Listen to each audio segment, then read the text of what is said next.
What's up, everybody? Chad Phillips here on episode number 4 of the Health, Wealth, and Wisdom Show.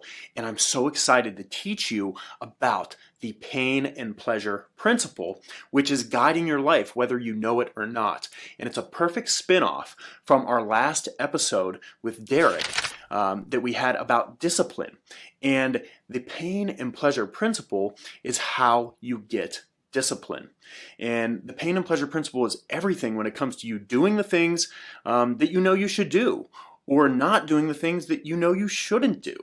And it's controlling everything in your life. And I want to open your eyes to this so that you can use it to your benefit and not to your detriment. So let's jump into it right now. So I'm so excited to teach you about the pain and pleasure principle and how it's going to affect your life today. So there's two driving forces that cause us to do the things that we do, or that cause us not to do the things that we don't do that we know we should do. And it's pain and it's pleasure. Or you could replace the word pain with fear. You might be afraid to do something, but we're going to use the word pain.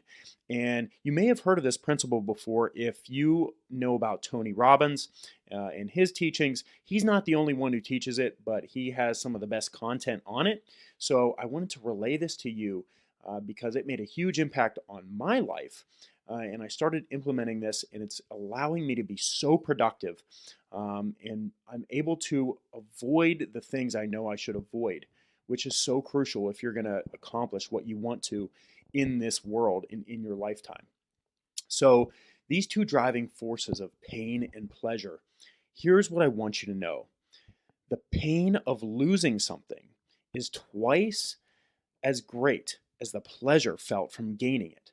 So pain is actually a more motivating force than pleasure. And I'm not telling you to think negative. I'm all about positive thinking and thinking of the best possible outcome in all situations. But when I started to use pain as a motivator, I got so much more done. I did so many more things. And I stopped doing the things that I know I shouldn't do. So, for example, sleeping in the morning.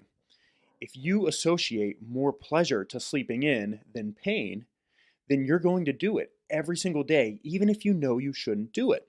So what you need to do is associate enough pain to sleeping in so that as soon as you wake up and you say, "Oh, I want to sleep in," immediately you feel the pain of what that's going to do to you in the future, and you get out of bed and you get to work or you do whatever you want to do. But you have to be able to use pain and pleasure and associate them with the certain things in your life that are causing you trouble. So, for example, we'll use the sleeping in. What I do is I think, okay, if I sleep in, what is this going to mean? How much pain is this going to cause me in my future? If I continue to sleep in every day, well, let's just make something up. Let's say if I sleep in every single day, I'm going to get really fat and out of shape. I'm going to be poor. These two things, being fat and out of shape and being poor, are very, very painful. They're going to cause you so much pain in your life when it comes to your health and when it comes to your wealth. So that causes me enough pain when I think about that, when I imagine being grossly out of shape and being really, really poor, it causes me to be motivated to get up. And that is how you use pain. And then you also think of the pleasure. So think about getting up out of bed on time. And when you do this, think about how much money it's going to make you over time, how much richer you're going to get. And think about being fit and in shape and healthy when you get up. This is how you use pleasure, and it's going to pull you to get out of bed. But if you just think about that and not the pain, it might not be enough for you to actually take action and get out of bed. So use both, but use pain first. This is one of the biggest things that I started doing that's really helping me to become disciplined, which in the last video with Derek, we talked about how important discipline is in your life.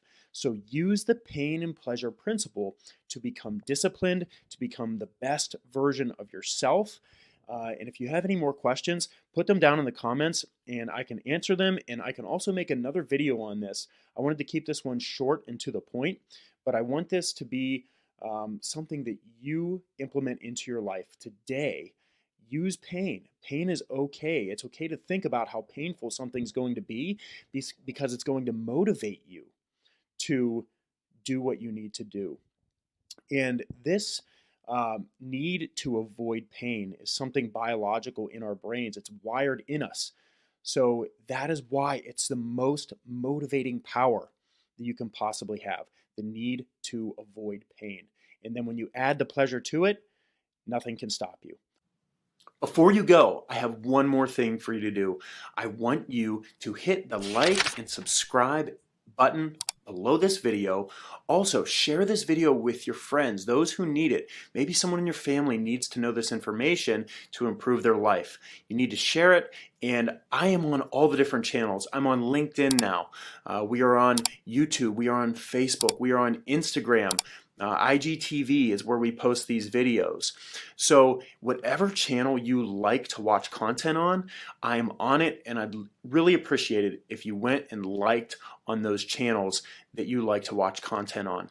Also, if you like to read content, we are going to be posting these on our blog, transcribing these videos and putting them on our blog. Or if you like to listen to podcasts while you're driving, instead of watching videos, we're going to have these audios on our Health, Wealth, and Wisdom Show podcast. And it's going to be on Apple Podcasts and all the other podcast platforms that you can imagine. So search us on there, subscribe to the podcast, so that you can get the latest information that we are putting out, whether it just be me doing the videos or whether me bringing on one of our very special guests who's going to provide great value to your life. Once again, thank you for watching episode number 4 of the Health, Wealth, and Wisdom Show, and I can't wait to see you on episode number 5.